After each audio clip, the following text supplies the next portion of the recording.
Order. We start with questions to the Secretary of State for Works and Pensions, Dr Neil Shastri-Hurst. Question number 1, Mr Speaker. Minister.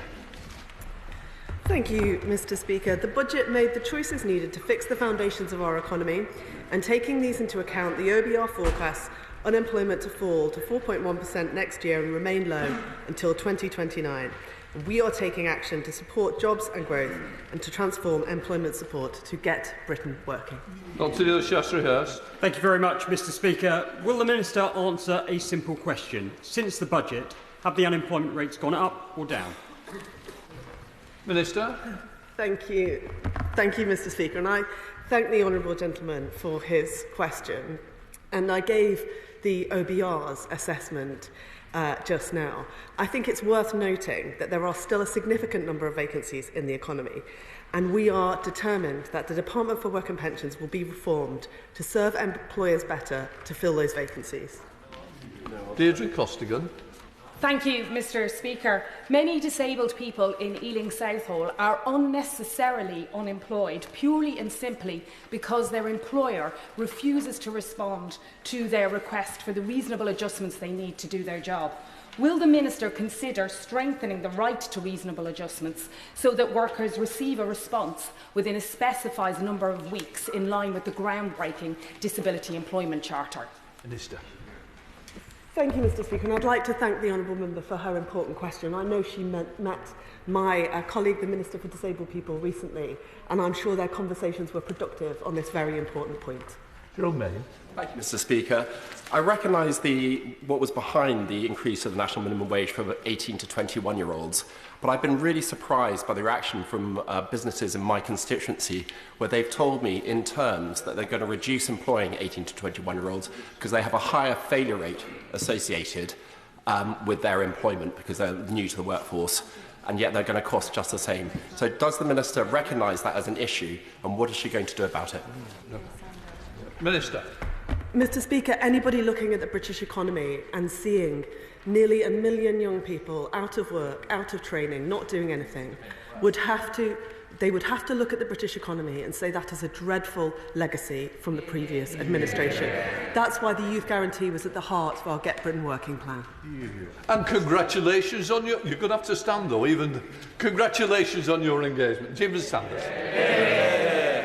Thank you very much, Mr Speaker. It's incredibly kind of you. Young non-graduates in particular are finding it far harder to get good, well-paid jobs. The number of young people not in education, employment and training almost doubling since 2013. Youth unemployment at its highest rate for almost a decade. And that's because they aren't getting the skills they need. And on top of that, of course, they're becoming far sicker. 1 in 3 young people at the moment with a mental health problem, and that is rising.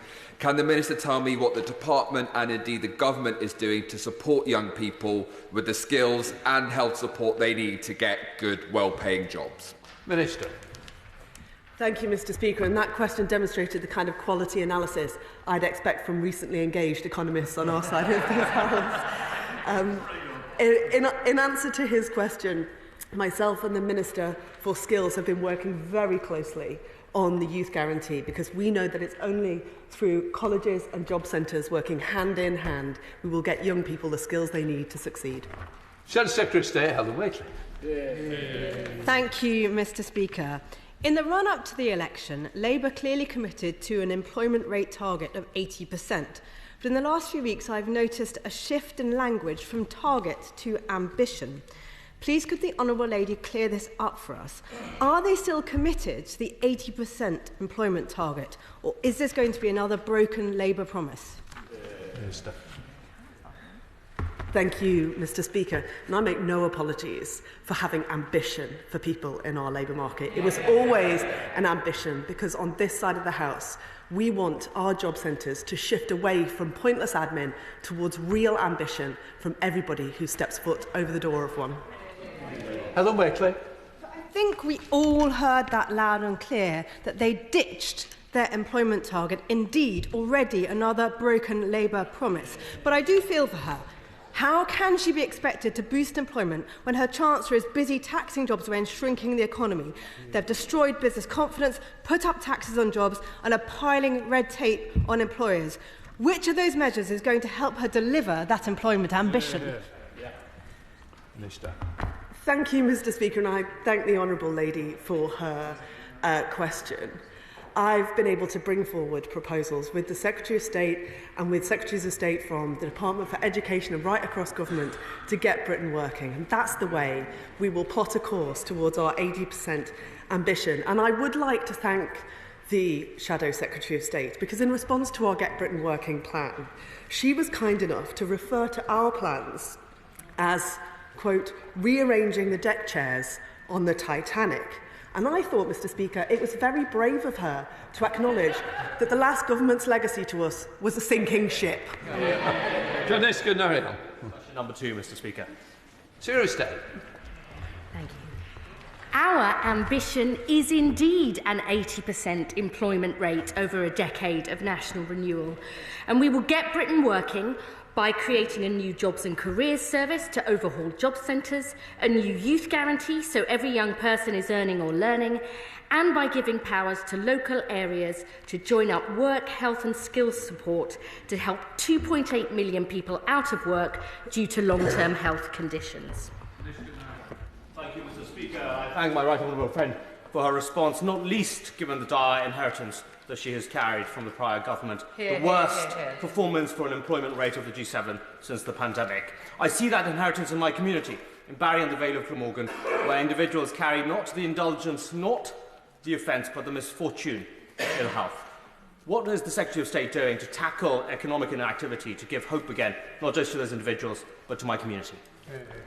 I thank my honourable friend for his question. In his constituency, the Vale of Glamorgan, the economic inactivity rate is almost 1 in 4 people, higher than for Wales as a whole and certainly higher than the UK average. So from spring next year, we'll be launching 8 trailblazers to support more people with long-term health conditions into work, including in Wales, backed by £125 million of additional funding. We'll jointly design this programme with the Welsh Government and we'll aim to launch it in the spring because we are determined to ensure we boost jobs and growth in every corner of this great country. Jess Bramfuller. Thank you, Mr. Speaker. Organisations such as FedCap, which are a national organisation, are running a scheme to get economically inactive people to become the next generation of solar panel engineers. More such schemes will be necessary like this to plug the skills gap that developers are reporting, especially if the government are going to meet their ambitious housing target. So will the Minister commit to continued funding for schemes that are delivered by these organisations via job centres? I absolutely want to congratulate organisations like the ones she mentions for the brilliant work they're doing, not only to keep energy costs down, but to support people into work. And I will work closely with my honourable friend, the Minister for Energy Consumers and others in that department to support those organisations, including through job centres. More jobs, lower bills, that's the key for people to improve their living standards. Polly Billington. Very much, Mr. Speaker. It's important to understand that in communities like mine in East Thanet, there is above average youth unemployment, and it is important as well for us to be reassured that the Get Britain Working White Paper will be designed in order to be able to help young people, particularly in communities like mine, coastal communities, where we need a year-round economy and support and activity in order to be able to get them into work. My honourable friend is exactly right. We've got to deliver better jobs in every part of the country, including coastal communities like hers, giving young people the skills they need and the job opportunities so they can build a better life. And I look forward to working with her as we deliver our Youth Guarantee and Get Britain Working plans. Sir Ashley Fox. Thank you, Mr. Speaker. Can the Secretary of State confirm whether she will be maintaining strong sanctions against those who are capable of working but choose not to? If you can work, you must work. And if you repeatedly refuse, those sanctions will remain. But I know from young people in my own constituency that they are desperate to get the skills and opportunities they need. And unlike the party opposite, that's what our Youth Guarantee will deliver. Shadow Minister Danny Kruger. Thank you very much, Mr. Speaker. It's good to hear the front bench being so positive about their white paper. Much of it we're pretty familiar with. Let's just look through some of these measures. The integration of employment and health support. We were doing that, Mr. Speaker, when we were in government. It was called Work Well. My right honourable friend led on that in government. The youth guarantee we've just been hearing about. What is that? Let me read from the white paper. It, I quote, brings together a range of existing entitlements. Very familiar set of policies. The fact is that their white paper is just a rehash of existing support and a bit of money with no conditions, no strings attached. But there's one thing that the last government was doing that this government is not, and I mean strengthening the conditionality for benefits. So she just said that she'd continue the sanctions that existed, but let me ask the Minister, what new measures will she introduce to ensure that people who can work will work? Secretary of State. Well, Mr. Speaker, I'm not really sure quite where to start with that. If his programmes had been so successful, why have we got a record 2.8 million people out of work due to long-term health problems? 1 million young people not in education, employment and training. I love the 15 Work Well pilots, but we want to join up health, work and skills support in every corner of the country, not just a few pages. And there will be a different approach for young people under our youth guarantee. The opportunities people need, but the requirement to take that up, not only for those on unemployment benefit, but for those young people who can work, who are currently not because they're out of work due to a health condition. That's the difference a Labour government makes. Work for those who can and proper opportunities to do so. Danny Kruger. Well, I applaud that soundbite, Mr. Speaker, but we didn't hear about any new measures that are going to be introduced, no additional new sanctions that we need. And she talks about what the last government was doing. Well, what we were doing was reforming the work capability assessment, and the OBR said that our reforms would have seen 400,000 fewer people on long-term sickness benefits, saving £5.4 billion over this Parliament. Now, Labour have paused that work while they hold a review. Mr. Speaker, they've had 14 years. I don't know what they've been doing, planning for government. Not very much, it looks like. Now, my question, they had all that time. What were they doing? Their plans, I don't know where they are. So let me ask the Minister this. The Chancellor is counting the savings to the welfare budget that our party would have delivered. So will the Minister commit to actually implementing the reforms themselves? And if not, how will she make the savings that she's counting on? Mr. Speaker, he's laughing at his own chutzpah there, which is very welcome. I mean, I'm very happy to talk about the last 14 years, but let me say this. The work capability system assessment isn't working. It needs to be reformed or replaced. That's what we said in our manifesto, and we'll be bringing forward our proposals in a green paper in the spring. But that has to be part of a bigger programme to help people with long-term health conditions and disability get into work. That's what our Get Britain Working white paper does, and I'm very happy to discuss it with him more in future. Liberal Democrat spokesperson Steve Darling. Thank you, Mr. Speaker, and I hope the Secretary of State will join me in congratulating Chris McCausland and Diane Buswell in their victory in Strictly this weekend. And in light of this, how do you plan to make the Access Work scheme more fit for purpose to help more people with disabilities fulfil their full potential? I do absolutely join with the honourable gentleman in his comments. It was a great joy indeed to see that at the weekend, and we do want to see access to work working better. We want to get those backlogs down. We want that support to be available to more people. And I would say this. Members on this side of the House believe in the equal rights of disabled people to work, socialise and take part in life like everybody else. That is what we are determined to achieve, not just through the Department for Work and Pensions, but every part of government. And he will know we've recently announced lead ministers for disability in every government department. That shows how important we take this issue. Susan Murray. Question 3, Mr. Speaker. Minister. Thank you, Mr. Speaker. Due to this government's steadfast commitment to the triple lock, pensioners will see an above-inflation increase of 4.1% in their state pension next year, which means they will be up to £470 better off, and over the course of this Parliament, over £1,900 better off. Susan Murray. Thank you to the Minister for the insight. Mr Speaker, in mid-Dumbartonshire, nearly a quarter of my constituents are of pension age. Many have placed their hard-earned incomes into private pension schemes. Yet now, despite their financial planning, they face the harsh reality that inflation is outstripping the modest yearly increases to their pension, eroding the value of their lifetimes of savings. What steps is the Minister planning to prevent erosion in value of private pensions and to mitigate the effect of growth in the value of pension funds not being passed on to their pension holders? Minister. I thank her for that question. The Chancellor launched a landmark pensions review in July, which I am leading, which has two objectives: to boost returns for future pensioners so that when they're saving into those private pensions, they're getting better returns, the likes of which we see in Australia and Canada, and also to boost investment into the UK economy. Neil Duncan-Jordan. Thank you, Mr Speaker. The poorest pensioners in our society are those who are eligible for the pension credit but don't claim it, or just a few pounds above the threshold and they miss out on passported support. Means testing, by its very nature, is simply not the best way to get help to those who need it most. So will the Minister reconsider the recent decision to means test the winter fuel allowance?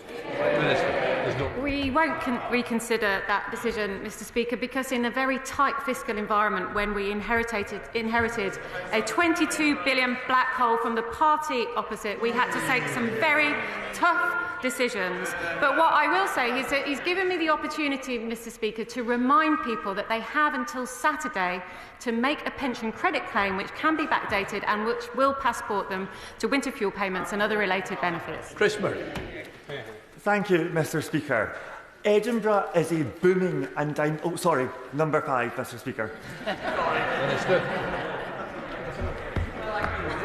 No, we've all been there, Mr Speaker. Businesses are crying out for staff, yet only 1 in 6 employers use job centres. Our Get Britain Working White Paper will revolutionise employment support to give employers the workforce they need.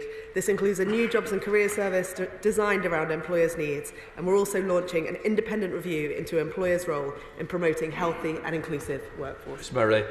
Thank you, Mr Speaker. Some of us are still getting our heads around our new jobs. Edinburgh is a booming and thriving economy which has all the raw materials to thrive in the years ahead, especially because we have some of the key growth industries the government has identified for the future of the economy. But businesses in my constituency are crying out for workers with the skills that they need.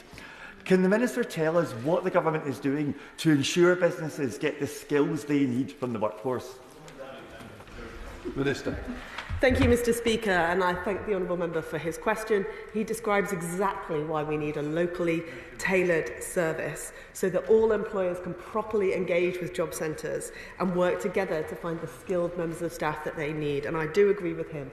Edinburgh offers so many opportunities to our young people, and I know all my DWP colleagues in Edinburgh will work with him to get businesses the skilled staff they need. Jim Allister. Thank you, Mr Speaker. E-commerce is an increasing part of our economy. Would the Minister spare a thought for small-scale employers in my constituency and throughout Northern Ireland who from Friday saw their supply chain clobbered by the introduction and the imposition on Northern Ireland of the EU's General Product Safety Regulations, which means many suppliers in GB, because of the extra paperwork, because they have to have an agent that they pay in Northern Ireland, are now failing and refusing to sell to Northern Ireland. Will this government ever take steps to reintegrate Northern Ireland into the internal market? We've got to shorten the question a little bit to get somebody else in. Come on, Minister. Well, Mr Speaker, I'm not entirely sure that the issues that in the members' questions are completely within my responsibilities. However, I would say that DWP colleagues in Northern Ireland work very closely with business, and I'm sure they'll continue to do so whatever the prevailing economic circumstances. Antonia Barnes. Number 5, Mr Speaker. Minister. Thank you, Mr Speaker. We are committed to reviewing universal credit to make sure it's doing the job we need it to. We've started by announcing the fair repayment rate in the budget, and we'll be keeping Parliament updated. Antonia Barnes. Thank you very much, Mr Speaker, and I thank the Minister for that answer. 27% of working-age people in Tipton, Wednesbury and Coseley rely on universal credit, and I welcome the fair repayment rate announced at the budget. But a major reason for benefit debt is the design flaw in universal credit, which means universal credit claimants have to wait 5 weeks for their first payment. Can the Secretary of State, can the Minister confirm that the 5-week wait is part of the review into universal credit? Minister.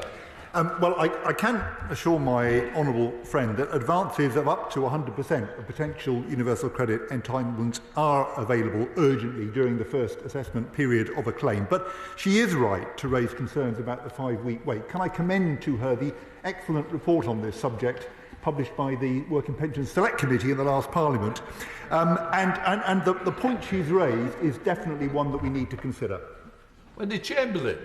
Thank you, Mr Speaker. For some farmers who work so hard to put the food on our table, the reality is they find it difficult to put food on the table themselves and need additional government support. This used to happen via tax credits, but the transition to universal credit has been hugely challenging given the seasonal nature of their work. Will the Minister agree to meet with me to hear some of their concerns so that we can incorporate that into your review?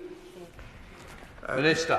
Yes, Mr Speaker, we are watching very carefully the progress of migration from tax credits to universal credit, which will be complete in the early part of next year, but I'll be very happy to meet with her and to discuss some of the difficulties she's seeing. David Taylor. Question number 6, Mr Speaker. Minister. Thank you, Mr Speaker. More people in good jobs is the foundation of our approach to tackling poverty, and that's why we've set out the biggest reforms to employment support in a generation. This is on top of extending the Household Support Fund, introducing a fair repayment rate in universal credit, and the extensive work of the Child Poverty Task Force. David Taylor. Thank you, Mr Speaker, and I thank the Minister for her response. In my constituency of Hemel Hempstead, there has been a 1,000% increase in the number of people needing to use food banks over the last 10 years, according to figures given to me by the local charity Dens. Meanwhile, another institution called the Hemel Community Fridge sees queues an hour before it opens, seems akin to something out of Soviet Russia. Does the Minister agree with me that there are few more shameful examples of the last government's record on poverty? And will the Minister outline further steps which we can take to reduce... Sorry, Mr Speaker, I can't quite hear the mutterings of the party opposite. I think the word they were looking for is sorry.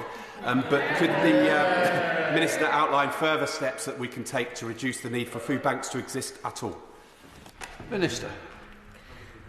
Thank you, Mr Speaker, and I am sorry to say that I think the statistics that the honourable member reads out are consistent with that of the Trussell Trust, who distributed 61,000 emergency food parcels in 2010, and last year it was 3.1 million.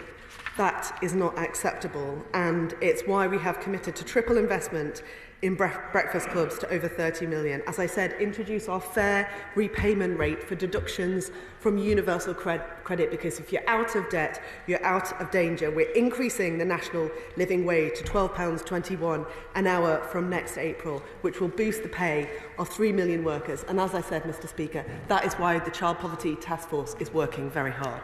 Ellie Chams. Thank you very much, Mr Speaker. Benefits such as pension credit and disability living allowance are important in assisting people to stay out of poverty, but delays in processing applications push people into poverty. Constituents of mine, an 82-year-old gentleman, has spent more than 16 weeks waiting for his application to be processed. A mother of a disabled child, more than 18 weeks, now being told an extra 25 weeks for mandatory reconsideration. What is the Minister doing to take steps to reduce delay in processing applications for pension credit and other state support to help lift households out of poverty? Minister. Thank you, Mr Speaker, and I thank the Honourable Lady for her question, which she rightly puts to this House. We have increased the number of staff working on pension credit by over 500, and we're working very quickly to deal with those backlogs and delay, because, as she says, we need to get through those backlogs. Lee Dillon. Thank you, Mr Speaker. Question 7, please. Minister. Thank you, Mr Speaker. Job centres work with a range of external providers to offer a wealth of outreach support. In Berkshire, this includes work coach support for customers with complex needs, delivered from Reading College, outreach delivered at the Slough Homeless Team and Windsor Homeless Project locations, and employment support delivered from the Probation Hub in Reading. Outreach work is something not only that we strongly support, but actively encourage. Leader. Thank you, Mr. Speaker. The Minister names a number of projects within Berkshire, none of which fall within my own constituency of Newbury. So would the Minister welcome community interest companies like Lambourne Junction hosting the job centre in their facilities to make sure that communities in rural constituencies like myself have access to the job centre rather than having to travel into the main town centre for that support? Minister. I would very much welcome such an initiative being brought forward in his own constituency of Newbury. He may also be pleased to know that there is currently the potential of a youth hub opening from Newbury, similar to that is already grant funded and in operation in Oxford. Rebecca Long-Bailey. Question number 8, Mr. Speaker. Minister. Thank you, Mr. Speaker. Due to the introduction of auto-enrolment, which is at least one policy which has cross-party support, introduced legislated for by the last Labour government, taken forward by the coalition government, there has been a 92% increase in the number of employees saving into a workplace pension scheme since 2012, and that's over 10 million more people now saving for a pension who weren't saving previously. Rebecca Long-Bailey. Thank you, Mr. Speaker. The Minister will be aware that around 10% of people automatically enrolled into workplace pension schemes choose to opt out, often due to low pay and cost of living pressures, leaving them losing out on not only building up their own contributions, but also on the top-ups of their employers. So would the Minister consider a simple tweak and allow for employers' contributions, which would have been due in any event, to continue in such opt-out circumstances?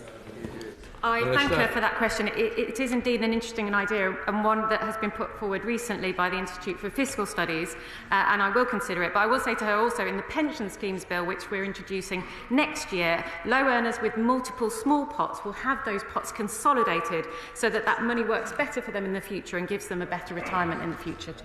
Jim Shannon. Thank you, Mr. Speaker, and I thank the Minister very much for that answer. Minister, while both governments, one that's in opposition now and the government now, have always encouraged people to buy into pension contributions in every way they can, the fact is, for many people who are low earners, it's not possible to have a pension scheme at the same time to live in the age that we are with the cost of living.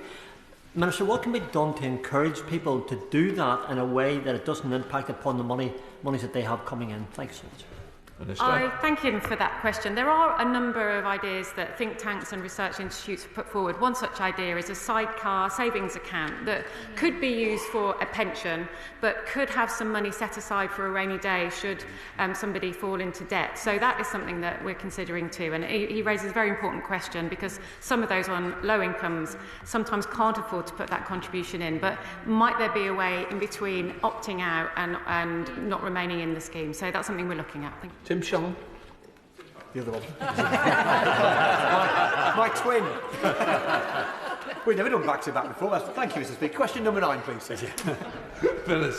Thank you, Mr. Speaker. Once people are granted refugee status, they have immediate access to DWP employment support and services. Work coaches work with refugee customers to understand their individual employment needs and provide tailored support as appropriate, including with CV writing, interview preparedness and help securing work experience. Those who require more intensive support can be referred to DWP employment programmes or other contracted provision. Jim Farrell. Thank you very much, Mr. Speaker. So the government is seeking to clear the very unacceptable backlog, huge backlog of asylum applications they inherited from the previous government, and as a result we are already beginning to see an increase in the numbers of newly recognised refugees who quite rightly now have the right to work and to contribute here. So could he say a little bit more about the strategic planning, cross-departmental work that is happening on providing tailored support? He talked about tailored support, but of course the existing scheme comes to an end in June. So can he say something more about that, so that refugees who've got every right to be here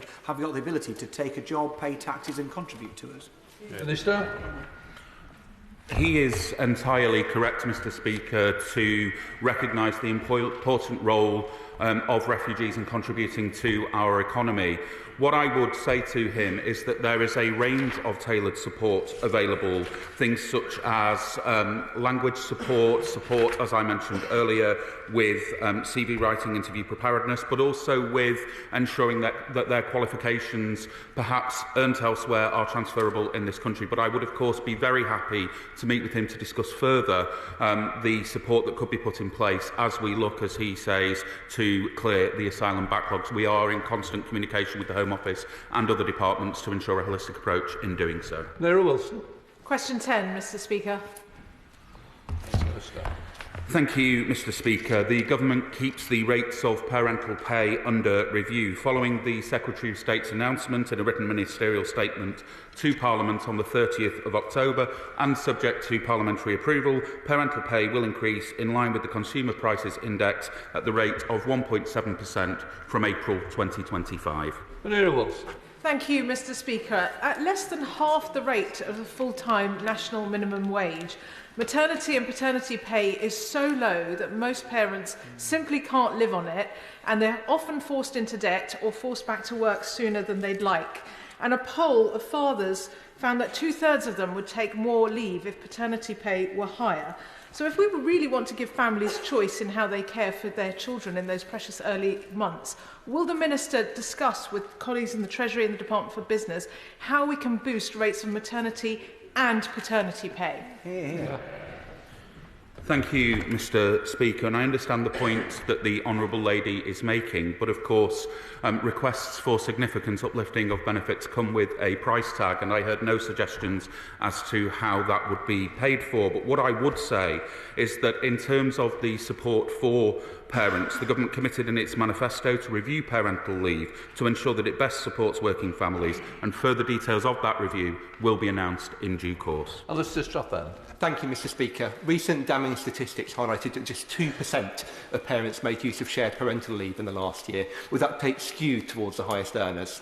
Given the real importance of breaking down barriers to equal parenting for employment, will the Minister make sure he works with the Department for Business and Trade as part of that upcoming review to ensure that enhanced parental leave is considered as part of that, including strengthening paternity leave entitlements? My honourable friend is absolutely correct, not just to highlight the importance and the benefits of shared parental leave, but also the disparity between those who make use of it. I will, of course, maintain dialogue with the Department for Business and Trade as we go through that review, but I'd also very much welcome a discussion with him on his ambitions and ideas for how we could take that forward. Obidine. Thank you, Mr Speaker. Question 11. Minister.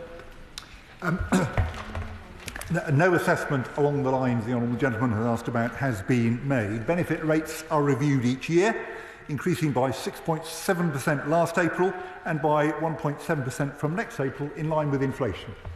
Thank you, Mr Speaker, and I thank the Minister for his answer. The bit I'd like to focus on in terms of the rates is the age differential. So you'll be aware that people on under 25 receive a different rate of universal credit. Now, the Government has announced that it's going to try to abolish that age differential when it comes to the national living wage. And this is something that would be really good for young care leavers if it was managed to abolish it for universal credit as well. So will the Minister be looking at potentially phasing out the age differential in universal credit too? Minister. Mr Speaker, the honourable gentleman makes an interesting suggestion. It's not something I'm looking at the moment, although, as you will have heard me say earlier, we are reviewing universal credit in the course of the next year or so. We certainly do want to support young care leavers.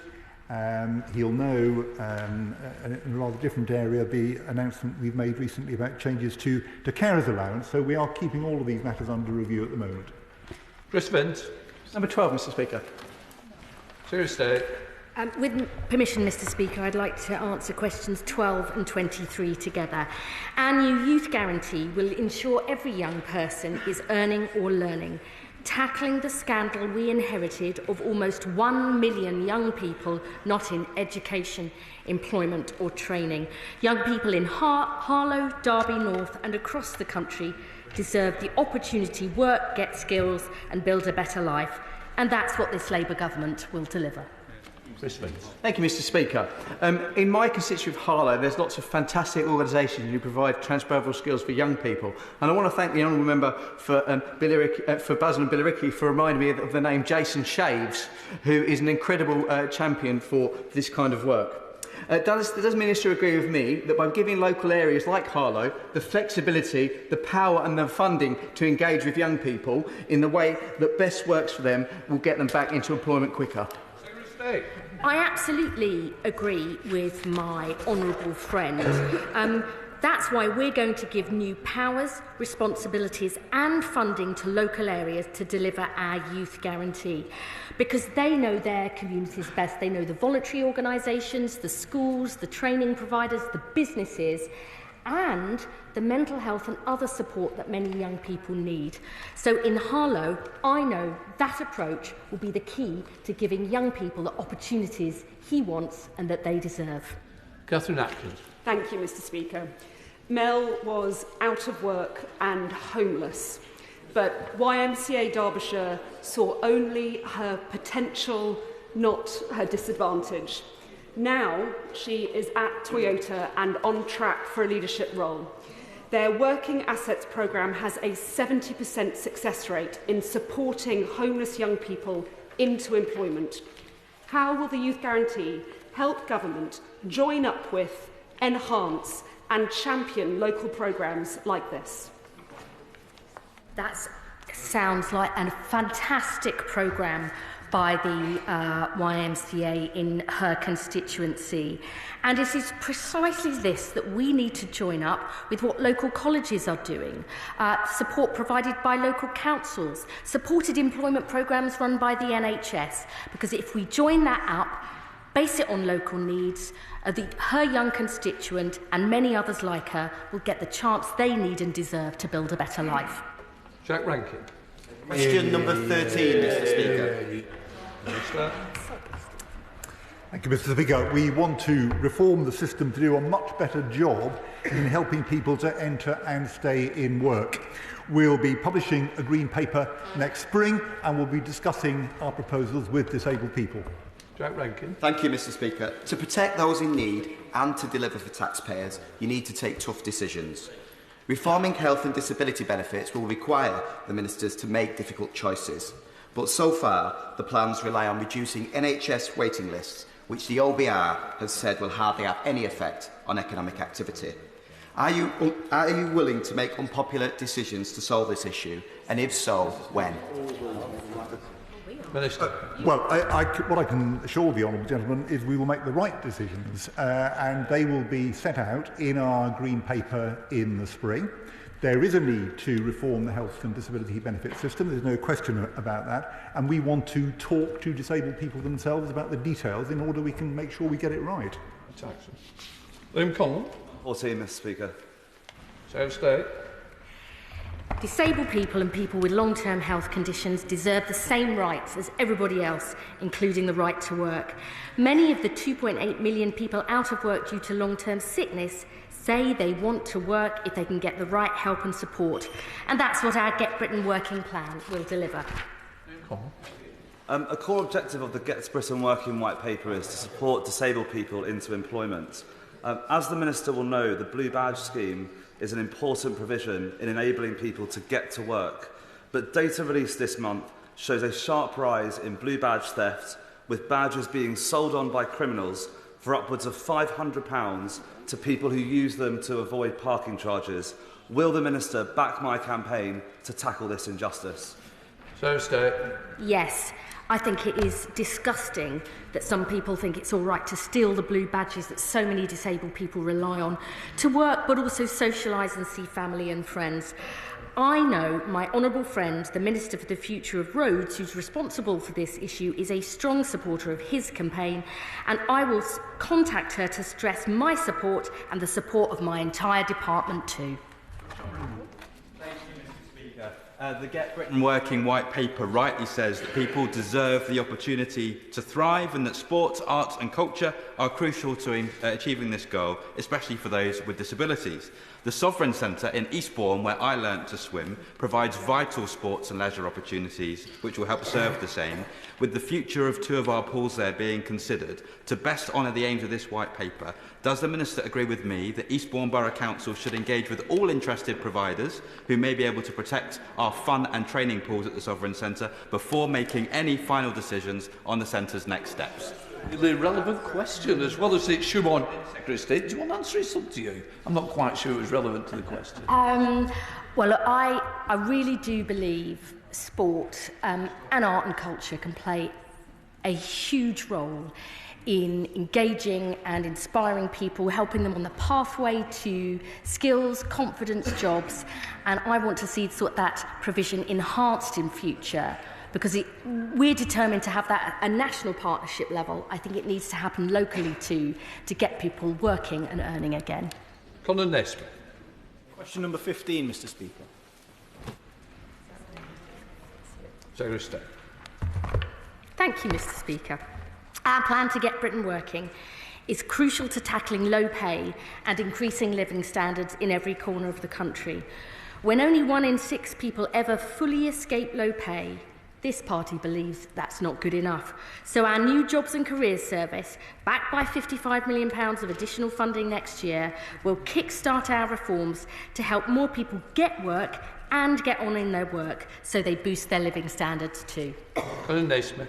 Thank you, Mr. Speaker. Average wages in my constituency of Crewe and Nantwich, a place with a proud industrial heritage, lag behind the regional and national averages at just £686 per week before tax. So can the Secretary of State outline how the Get Britain Working white paper will support growth as well as the high-skilled, well-paid jobs in my constituency, not just the biggest cities?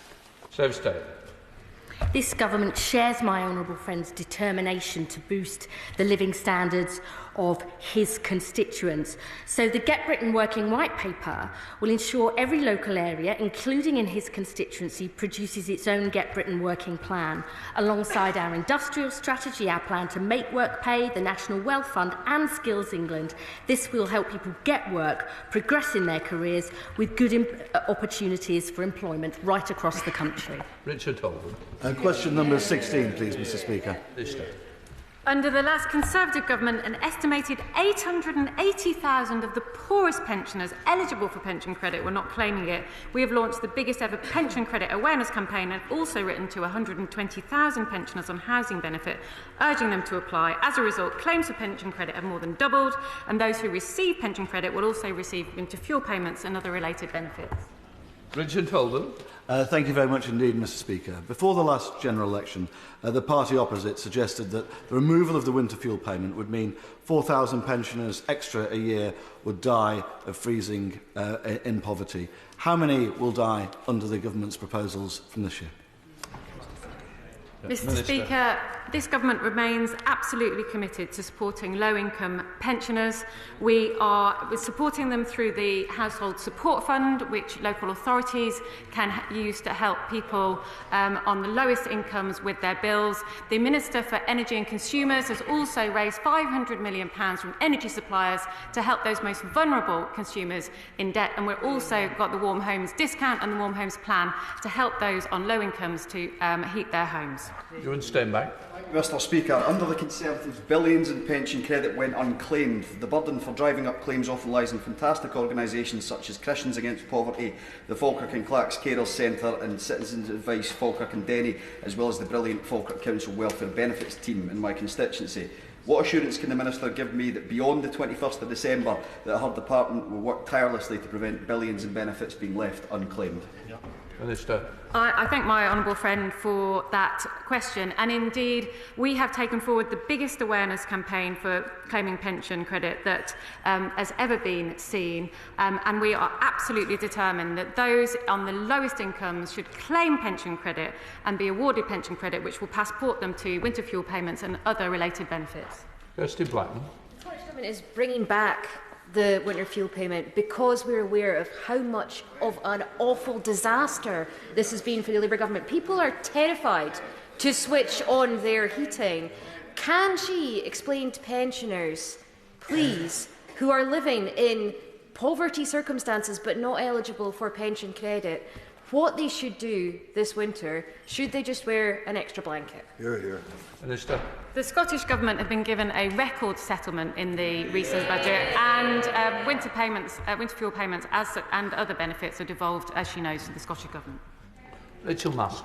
Mr. Speaker, I want to thank the residents of York for donating to my thermals collection on Saturday. However, I know that older people are going to really struggle this winter in the city of York. So can she say how many people have signed up across the country to the pension credit since July, and what additional steps will be taken to ensure that those that miss out on the 21st of December deadline will still be able to get support to keep warm this winter?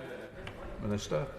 Claims have more than doubled, they've increased by 145% since late July, and we are working at pace to process those claims. We've deployed an additional 500 staff to make sure that those who are on the lowest incomes get the pension credit that they need. We come to topicals. Alison Griffiths. Thank you, Mrs. Thank you. Question number 1, please, Mr. Speaker. Well done. Same state. Mr. Speaker, as a lifelong champion of family carers, dealing with the problem of carers' allowance overpayments is a priority for me and my right honourable friend, the Minister for Social Security and Disability. Last week, we set out the next steps in our independent review led by Liz Sayce, the former Chief Executive of Disability Rights UK. This will report by the summer, looking at how and why overpayments were built up, the changes we can make for the future, and how best to help those affected. Along with the biggest ever cash boost to the earnings threshold for carers' allowance announced in the budget, this shows our determination to give family carers the support they need and deserve. Alison Griffiths. Thank you, Mr. Speaker. In Bognor Regis and Littlehampton, over 23,000 people have lost their winter fuel allowance. That's over 90% of former claimants. So does the Minister think that it's fair that someone who has paid tax all of their working life will now be taxed on their state pension as well as losing their winter fuel allowance? Good question. Serious day. The Honourable Lady talks about the winter fuel payment, and she fails to mention our determination to make sure the 880,000 pensioners who don't claim pension credit but should, so that they can get that winter fuel payment, or the £4.9 million household support fund allocation allocated to West Sussex, which covers her constituency, which can be used for precisely those pensioners just above the pension credit threshold who've worked hard all their lives but need extra support with the cost of heating. Tom Rutland. Thank you, Mr. Speaker. I welcome the review into the overpayment of carers' allowance, which will come as a huge relief to many people in East Worthing and Shoreham. Can the Secretary of State confirm that the Department will do everything it can to prevent family carers unnecessarily getting into debt in the future? Minister. Thank you, Mr. Speaker. Yes, I can confirm that. We do place a very high value on the contribution of family carers. The budget announcements that my right honourable friend referred to around the carers' allowance earnings threshold will help avert inadvertent overpayments in the future, and also bring about 60,000 additional carers into eligibility for carers' allowance. We are determined to do everything we can. Shadow Secretary of State Helen Whately. Thank you, Mr. Speaker. Can the Secretary of State tell me how many people who should get the winter fuel payment will get it this winter? We intend to ensure everybody who's entitled to the pension credit and therefore the winter fuel payment claim it and get it. We've seen a 145% increase in claims, far more than was ever achieved under the last government. And if she was so concerned about that, perhaps she should have taken action when she had 14 years in government. Helen Whately. Mr. Speaker, unfortunately, she simply won't give a straight answer. She won't tell the House what she knows, just like she knew that their choices would push 100,000 pensioners into poverty, and she didn't tell the House that either. So let's try this question instead. The government's own figures show that pensioners applying now are going to have to wait until the spring to find out if they will get winter fuel money. So what's her advice to a pensioner sitting in the cold and wondering if they can afford to turn on their heating this Christmas? If the Honourable Lady cared so much about pensioners in the cold, why did her government leave 880,000 not claiming pension credit? Why did she first promise to bring together the merger of housing benefit and pension credit in 2011 and never delivered? This government is taking action. 42,500 more people are receiving pension credit now than when she left government. We're determined to act. Perhaps she should apologise for her failure. Thank you very much, Mr. Speaker. Many of my more senior constituents are concerned about their finances and winter fuel payments, especially those just above the threshold. So with 1,688 households in Slough currently eligible for pension credit but not claiming this vital benefit, what steps is my right honourable friend the Secretary of State taking to increase the uptake and ensure that those who are not eligible are not left out in the cold? I'd like to place on record my thanks to the 160 local authorities who've worked with the DWP to raise awareness of applying for pension credit, and the various charities around the country who've worked with us too.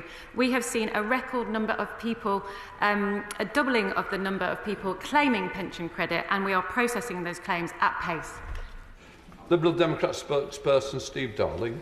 Thank you, Mr. Speaker. And a national audit report last week highlighted how cliff edges in the care allowance system has resulted in 136,000 people owing £250 million. In light of that, will the Minister ensure that we stop this injustice, stop the demands, until there is a fairer system introduced? Minister. Well, Mr. Speaker, I welcome the NAO report, which I asked for as chair of the Work and Pension Select Committee last May. We are determined, as I've said earlier, to address the problem of carers allowance overpayments. The cliff edge could be dealt with by the introduction of a taper instead of the current arrangements. The Chancellor mentioned that in her budget speech in the autumn. If we do that, it won't happen quickly because it'll be quite a major project, but it is something we're looking at very closely. Mr. Swallow. Speaker, my constituent Gary has seen his real terms income fall because the pension he built up before 1997 in a defined benefit scheme is not subject to indexation, even though 80% of defined benefit schemes are in surplus. Will my right honourable friend ask the pensions regulator to look at this issue? Minister. I thank my honourable friend for representing the concerns of his constituent. My department is working closely with the pensions regulator, and we are currently looking to gather information on the number of schemes that provide discretionary increases on pre-1997 benefits and the number who do not. At the moment, those schemes have the discretion as to whether to decide to, the trustees of those schemes, as to whether to decide to index or not index those benefits. Andrew Snowden. Thank you very much, Mr. Speaker. Over the weekend, James Reed, Chief Executive of one of the largest recruiters in the UK, said that job figures are down, that vacancies are down by 26% compared to the same period last year, and that should be a red light warning that higher unemployment and recession is just around the corner. So will the Secretary of State plead with the Chancellor to reverse the jobs NI tax raid that is devastating employment figures before that red light warning becomes a reality? Minister. Thank the honourable gentleman for his question. We still have over 800,000 vacancies in this economy, and businesses are crying out for staff. That's why through our reform programme we are determined that the DWP will serve business better, and I look forward to working with members right across this House to make that happen. Adam Jogi. Thank you very much, Mr. Speaker. On Friday, my constituent Andrew Price and Matthew Whitmore came to my surgery to share their anger and distress at their pensions being stolen by a so-called investment company. They are thousands of pounds out of pocket. So can I ask the Pensions Minister what protections are in place, and will she meet with me to discuss how my constituents can get their money back?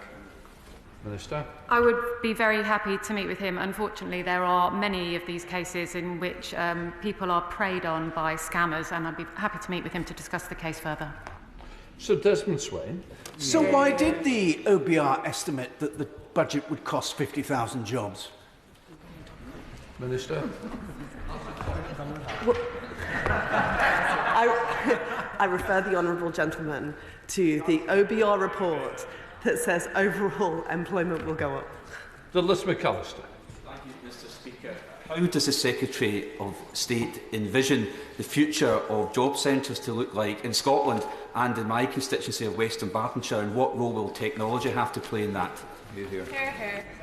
Minister. Can I thank my honourable friend for his question? He is absolutely right to highlight that any reform to our job centres must come with digital transformation. We are currently exploring schemes such as a job centre in your pocket app, as well as looking for ways in which job seekers can self-serve in terms of meeting the conditions of their conditionality regime. Seamus Logan. Thank you, Mr. Speaker. December the 4th, my colleague, the Honourable Member for Murray West, Nirn and Strathbay, asked the Prime Minister about WASPy women and was told the government were working at pace. Since then, 1,400 or 1,500 more women have died without justice or compensation. Can the Minister tell us what working at pace means and give us a timeline for that, please? I thank him for that question. I was the first minister for 8 years to meet with the WASPy campaigners to listen to their concerns. The Ombudsman took 6 years to investigate 6 cases. We are working at pace on this issue. We hope to come to the House soon, if you'll listen to my answer, to update him and the public on what we're going to do next. Richard Quidley. Thank you, Mr. Speaker. Young people on supported housing, including my constituency of Isle of Wight West, effectively pay a marginal rate of tax of 55% on their universal credit when they start work, meaning earnings of just £133 a week see their housing benefit tapered to nil, meaning work doesn't pay. Would the Minister look at the economic benefits of reducing that taper and increasing the applicable amount, making sure that work does pay and improving housing security? Minister. Well, my honourable friend raises a very important point. There is a problem in the interaction between the universal credit taper rate and the housing benefit taper for people in supported and temporary accommodation. And we are at the moment looking at options for how to tackle this quite serious work disincentive problem. Paul Culver. Thank you, Mr. Speaker. This Christmas, over 1 in 4 children in this country will be living in poverty. This could be partly addressed by scrapping the 2-child benefit cap and paid for simply by reversing the Tory tax cut on the banks. So can I ask the Secretary of State, what's more important, hungry children or bankers' bonuses? Thank you, Mr. Speaker, and I thank the honourable gentleman for his question. He's right to raise the condition of children living in poverty in this country, and that's why, as I mentioned earlier in questions, the Child Poverty Task Force is doing extensive work on this issue. It's Osmore. Thank you, Mr. Speaker. According to 2022 Migration Observatory report, over 200,000 children are likely to be families with no recourse to public funds, NRPF. As the 2022 Work and Pensions Committee report highlighted, these families face particularly tough circumstances without access to benefits. Can the Minister confirm whether the Child Poverty Task Force is engaging directly with affected families to understand the challenges they are facing?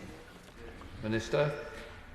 Thank you, Mr. Speaker, and I thank the honourable lady for her question, my honourable friend. The Child Poverty Task Force is considering all children across the UK in all aspects of our child poverty strategy, and we recognise the distinct challenges of poverty faced by children in particular groups such as migrant children, disabled children and others, and we are engaging directly with families affected by poverty.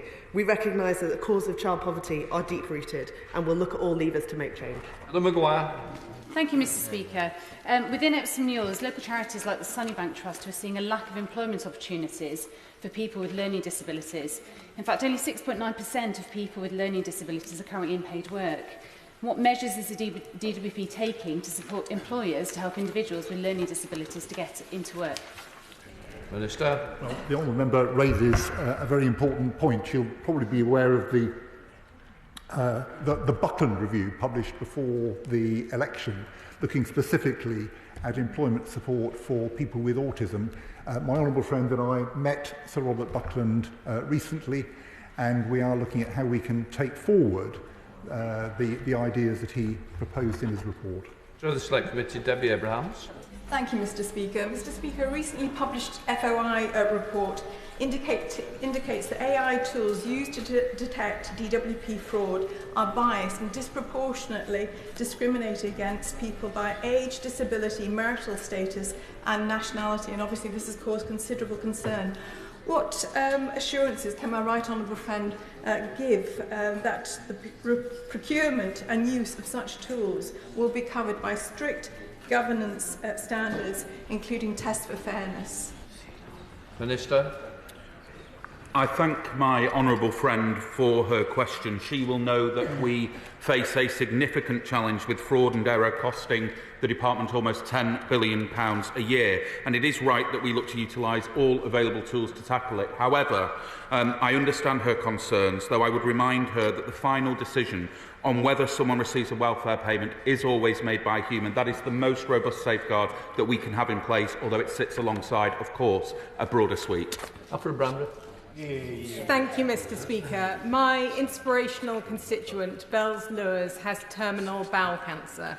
When she was first undergoing treatment, she was initially turned down for PIP, despite the significant impact on her ability to work and carry out basic daily activities.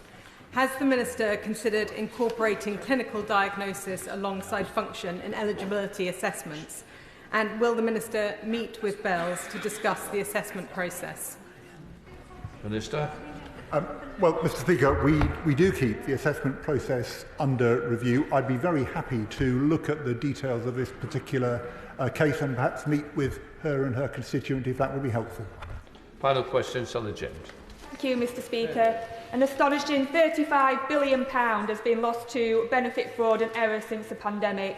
So can my right honourable friend outline the plans and the timeline for recouping this money? Minister. My honourable friend is absolutely right to highlight the scale of the enormous cost to the department in fraud of upwards of £35 billion since the pandemic. She will be pleased to know that the fraud, error and debt bill is due to come before the House early in the new year. This side of the House is serious about tackling fraud. It's just a shame we inherited the mess we did. That completes questions.